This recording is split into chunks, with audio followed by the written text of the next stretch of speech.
বাঙালির ১২ মাসে ১৩ পার্বণ, আর এই পার্বণের গুরুত্বপূর্ণ অঙ্গ গ্রাম বাংলার নানান ধর্মীয় আচার অনুষ্ঠান। এমনই এক পার্বণ বিদ্ধেশ্বরী মাতার আরাধনা। পুণ্যসলিলা আত্রি নদীর মহাশ্মশানের পাশে অবস্থিত বিদ্ধেশ্বরী মাতার পুজোকে ঘিরে ধদলপাড়া এলাকায় বসেছে বিরাট মেলা। বিদ্ধেশ্বরী মায়ের মন্দিরের বৈচিত্র্য বেশ রোমহর্ষক। বিরাট বড় ঝাঁকড়া এক অশ্বত্থ গাছ, আর সেই অশ্বত্থ গাছকে আষ্টে পৃষ্ঠে বেঁধে ফেলে গড়ে তোলা হয়েছে মায়ের এই মন্দির। আর সেই অশ্বত্থ গাছের কোটরেই মায়ের বাস। সেখানে মায়ের দেবী রূপের সুন্দর মূর্তি পূজিত হয়ে থাকেন। প্রত্যেক বছর মাঘী পূর্ণিমার তিথিতে বিদ্ধেশ্বরী মাতার পুজো অনুষ্ঠিত হয়। এবারে এই পুজো তৃতীয় বর্ষে পদার্পণ করলো। আমার বংশ পুরোহিত ছিল, বাবা ঠাকুর দাদা সবাই বহু পুরুষ ধরে আমরা পৌরোহিত্য করি। আমাদের অনেক যজমান ছিল ভবানীপুরে। এখন আর দাদা মারা গেছে, আমিও সময় পাই না। আমি দু একটা জায়গায় পুজো করি, যেমন তৃণমূল ভবনের পুজোটা আমি করি, কিন্তু আর সময় পাই না। বিশেষ মহাষ্টমীর দিনে মায়ের দুর্গার আরতি করি আমি। এখানে আমার আকর্ষণটা এই জন্য জন্মালো যে এটা মানে মানুষই এই জায়গাটাকে আবিষ্কার করেছে।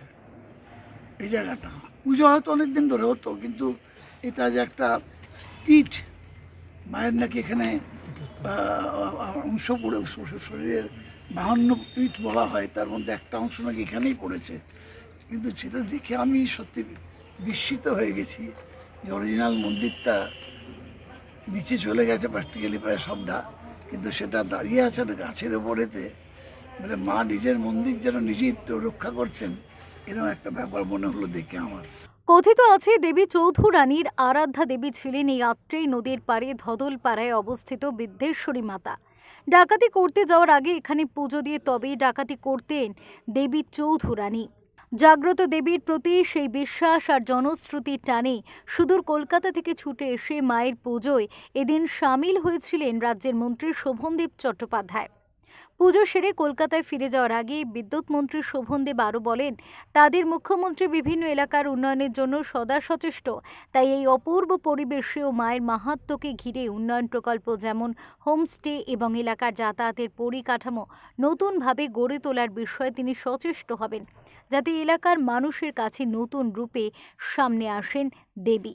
আমাদের রাজ্যে আমাদের সরকার, আমাদের মুখ্যমন্ত্রী চাইছেন যে যেমন ইকো ট্যুরিজম আছে, তেমনি রিলিজিয়াস ট্যুরিজমটাও যাতে বাড়ে আস্তে আস্তে। যেমন তার জন্যে দক্ষিণেশ্বরে স্কাইওয়াক করেছেন, কালীঘাটে করছেন, বিভিন্ন জায়গায় যেখানে যেখানে মানে মানুষ আসে, দূর দূরান্ত থেকে আসে।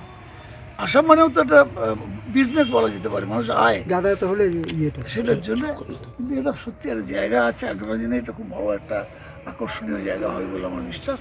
তবে এই ইনফ্রাস্ট্রাকচারগুলো করতে হবে, কানেক্টিভিটি বাড়াতে হবে, এগুলো বাড়াতে হবে আস্তে আস্তে। মানুষের বিশ্বাসে এবং ভক্তিতে মহা ধুমধামে চলছে দেবী আরাধনা। কুমারগঞ্জ থেকে শঙ্কু কর্মকারের রিপোর্ট, ওঙ্কার বাংলা।